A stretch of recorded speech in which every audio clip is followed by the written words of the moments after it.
आप देख रहे हैं नेक्स्ट 9 न्यूज। मैं हूं आपके साथ दीपक गुप्ता। जानकारी दे दें, इस समय उत्तर प्रदेश में शिवपाल सिंह यादव के कई बयानों से चर्चाएं हो रही हैं। अपर्णा यादव की वापसी से लेकर वरुण गांधी पर खुलकर बोलते हुए नजर आए। लेकिन दूसरी तरफ ओपी राजभर की पार्टी है जो सुभाषपा, वो लगातार शिवपाल और अखिलेश पर तंज कसती नजर आ रही, बल्कि शिवपाल के तो पक्ष में ही बातें कर रहे हैं, क्योंकि उनको पता है चाचा शिवपाल जहां जाते हैं अपने साथ एक बड़े नेता का तबका लेकर जाते हैं, बड़ा तजुर्बा लेकर जाते हैं और उसका फायदा पार्टी को मिलता है। अब जिस तरीके से मैनपुरी चुनाव के दौरान ये बात कही गई थी अखिलेश और डिंपल के द्वारा कि चाचा को आने वाले वक्त में बड़ी जिम्मेदारियां दी जाएंगी, डिंपल यादव ने तो साफ कहा था चाचा का सम्मान सत्कार भी होगा और उनके तमाम जो प्रसपा का विलय कराया था उनको भी जिम्मेदारियां मिलेंगी। ऐसी कुछ बातें सूत्रों के अनुसार सामने आई थी। लेकिन शिवपाल सिंह यादव परिवार से ही हैं, सपा पार्टी उनकी एक तरीके से देखा जाए। लेकिन उन नेताओं का क्या जिन्होंने सपा छोड़कर प्रसपा का हाथ थामा था? वो तो शिवपाल के भरोसे थे, आदित्य यादव के भरोसे थे, लेकिन आदित्य और शिवपाल तो खुद ही सपा में चले गए। तो यहाँ पर तो धोखेबाजी तो उन नेताओं के साथ हुई सरासर, क्योंकि रघुराज सिंह शाक्य, आप नाम ये जानते हैं, रघुराज सिंह शाक्य कहानी आपको बताते हो शायद आपके लिए समझना आसान हो जाए।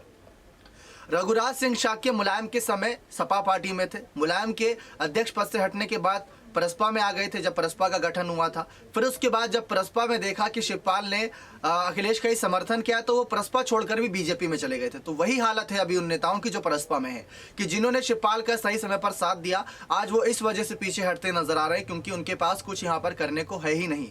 क्योंकि अखिलेश तो प्रसपा में नहीं बल्कि सपा के नेताओं को जिम्मेदारी दे रहे हैं। जो संगठन का विस्तार होगा उसमें कहा जा रहा है कि कहीं ना कहीं प्रसपा के नेता नहीं बल्कि सारे सपा के ही नेता हैं, सारे सपा के युवाओं को और जो बड़े बड़े नेता हैं एक्सपीरियंस, उनको जिम्मेदारी दी जाएगी। करीब 58 उन नेताओं के नाम सामने हैं।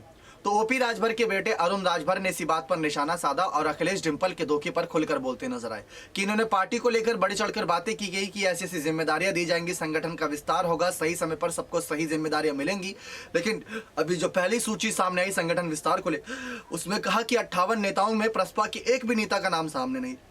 इनको ठगा गया है, यानी शिवपाल के नेताओं को ठगा गया है, इनके साथ धोखाधड़ी हुई है। इनको अपने पास बुलाकर अपने साथ रखकर चुनाव के समय इनका फायदा उठाया, इनसे काम निकलवाया और अब बात जब जिम्मेदारी देने की आई तो इनके खिलाफ चले गए अखिलेश। तो डिंपल यादव भी इसी में नाम आता है क्योंकि शिवपाल यादव ने साफ कहा था कि अगर अब की बार अखिलेश कुछ ऊंच नीच करेंगे तो बहु इसकी जिम्मेदारी आप पर होगी। तो ये अखिलेश डिंपल एक साथ मिलकर, अब वैसे तो अध्यक्ष अखिलेश यादव ही हैं, उन पर सारी जिम्मेदारी आती, किसको क्या जिम्मेदारी दे रहे हैं। लेकिन जिस तरीके से अरुण राजभर ने हमला बोला है ये अपने आप में चर्चा का विषय है कि सुभाषपा की पार्टी को बड़ी फिक्र हो रही है चाचा शिवपाल की, क्या अपने साथ लाना चाहते हैं या शिवपाल के समर्थन से ही वो दोबारा सपा के साथ गठबंधन में आना चाहते हैं। ये देखना बेहद ही दिलचस्प रहेगा। अब देखते हैं इस पर खुलकर क्या आगे बात रखते हैं शिवपाल सिंह यादव अपने प्रसपा के नेताओं को जगह ना मिलने पर। ये देखना बेहद दिलचस्प रहेगा। बने रहिए चैनल के साथ, ऐसी और तमाम जानकारियों के लिए बहुत बहुत धन्यवाद।